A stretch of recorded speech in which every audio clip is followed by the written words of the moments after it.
Welcome to today's Explainer. I am absolutely thrilled to have you with us. In today's presentation, we're exploring a fascinating collection of narratives from our source material that vividly illustrate how faith isn't just something reserved for grand, life-altering moments. Instead, we're going to see how our foundational beliefs actually guide us through the quiet, seemingly insignificant challenges of our daily lives. We'll be looking at how some truly profound moral concepts are beautifully distilled into everyday scenarios. Okay, let's dive right into this. I want you to just take a second and imagine being completely, totally alone. You're faced with a choice. It's a tempting choice. And you know for an absolute fact that no other human being is around to see what you decide. What do? You know, this incredibly powerful question is the core theme of the unseen actions we're analyzing today. It's really the ultimate test of character. Who are we when the audience is stripped away? So here's our roadmap for today. First, everyday tests of faith. Second, the unseen observer. Third, the crown of modesty. Fourth, screens versus serenity. And finally, the path to success. Section 1. Everyday tests of faith. Little choices, big impacts. You know, as we go through these stories, it's really important to keep in mind that tests of character, they don't usually announce themselves with a blaring trumpet. They happen in the quiet, kind of mundane moments of our routines. What our source material does so brilliantly here is take abstract, high-level religious concepts and drop them squarely into relatable, everyday settings for youth. We aren't looking at mythical battlefields today. We're looking at a local sweet shop, a noisy school playground, and a regular living room. This really grounds the moral lessons, showing us that true faith is highly practical. It's the compass that guides our actions at the shop, at school, and right at home. Section 2. The unseen observer. The temptation of an empty shop. Now, what's really interesting about this first scenario is the contrast. Picture two young friends, Abdullah and Khalid, right? They're walking home and they just stumble upon this completely empty sweet shop. We get to see exactly how they process this temptation. Khalid kind of rationalizes taking just one candy, focusing entirely on that temporary joy, thinking, hey, the shopkeeper isn't here. But Abdullah, he stands firm. He reminds his friend that even if no human eyes are on them, Allah is always watching. It literally boils down to a choice, a fleeting physical reward versus a permanent spiritual blessing. Naturally, Khalid pushes back a bit, arguing, come on, it's just one candy. But Abdullah hits back with this incredibly powerful thought. He says, one or many, wrong is wrong. And with the Quran in hand, the responsibility is greater. The narrative builds the tension so perfectly right here.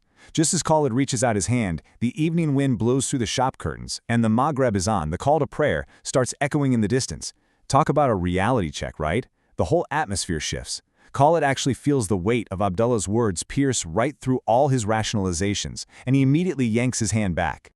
So, the boys leave the candy, they head over to the glowing mosque, and they pray.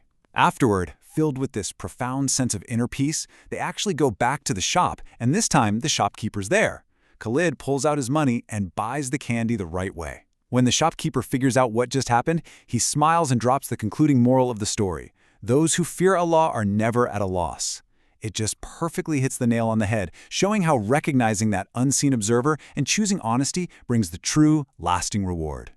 Section 3. The crown of modesty. Wearing faith with pride. This next story shifts gears to a young girl named Fatima. It's fancy day at her school, and she's super excited to wear her beautiful pink hijab.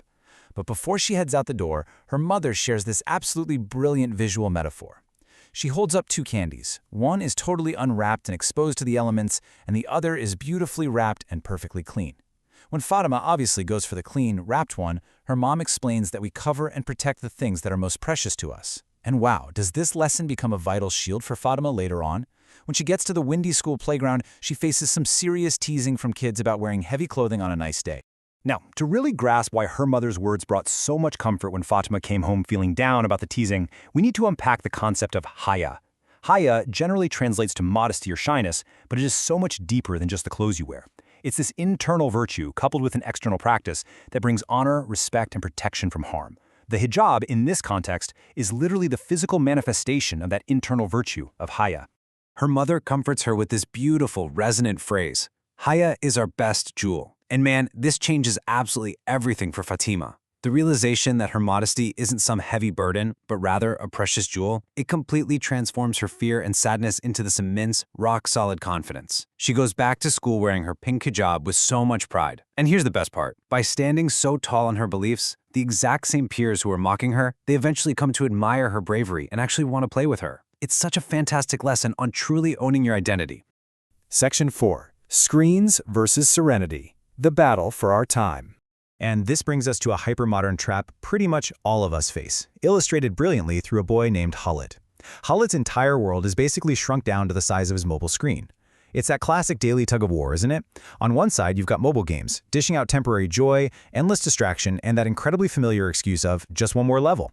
Khalid is so glued to his phone that he's completely tuning out his mother's gentle reminders and even the sound of the azan calling him to prayer. On the flip side, you have namaz, or prayer, which represents inner peace and divine connection. The tension hits a breaking point when his heartbroken mom finally takes the phone away and asks him a truly devastating question. If you don't pray, how will you face Allah on the Day of Judgment? The heavy silence that follows is finally broken by Khalid's friend Abdullah, who takes him outside. They're standing near the softly glowing mosque under the stars, and Abdullah drops this profound truth that just pierces right through Khalid's screen addiction. He tells him, namaz is a meeting with Allah. If we don't give him time, how will he help us? Talk about the ultimate reality check.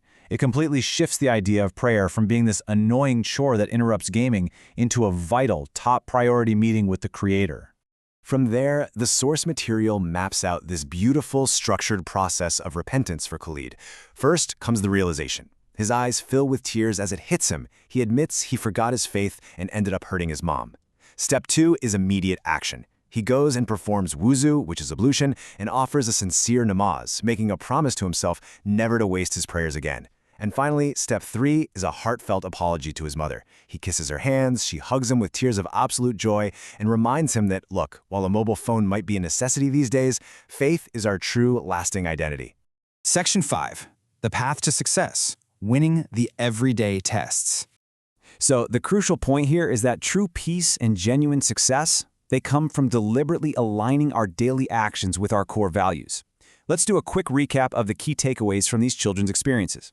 Number 1, from the sweet shop, always choose honesty, remembering we're never actually unseen. Number 2, from Fatima's fancy day, wear your faith and your haya, your modesty, like a crown of confidence, not a burden. And number 3, from Khalid's battle with his phone, prioritize your spiritual connection, your meeting with Allah, over the temporary addictive pull of modern screens. These principles, they literally act as a shield against the pressures of the modern world. To wrap things up, I want to leave you with one final, provocative thought to chew on. We've spent a lot of time talking about avoiding bad choices because we're being watched, right? But let's flip that perspective for a second. If the unseen observer is truly always watching, what beautiful unseen deed will he see you do today? I really hope this explainer sparked your curiosity and maybe inspired you to find those quiet moments to test your own character. Thank you so much for hanging out with me today, and I absolutely can't wait to explore more fascinating topics with you next time.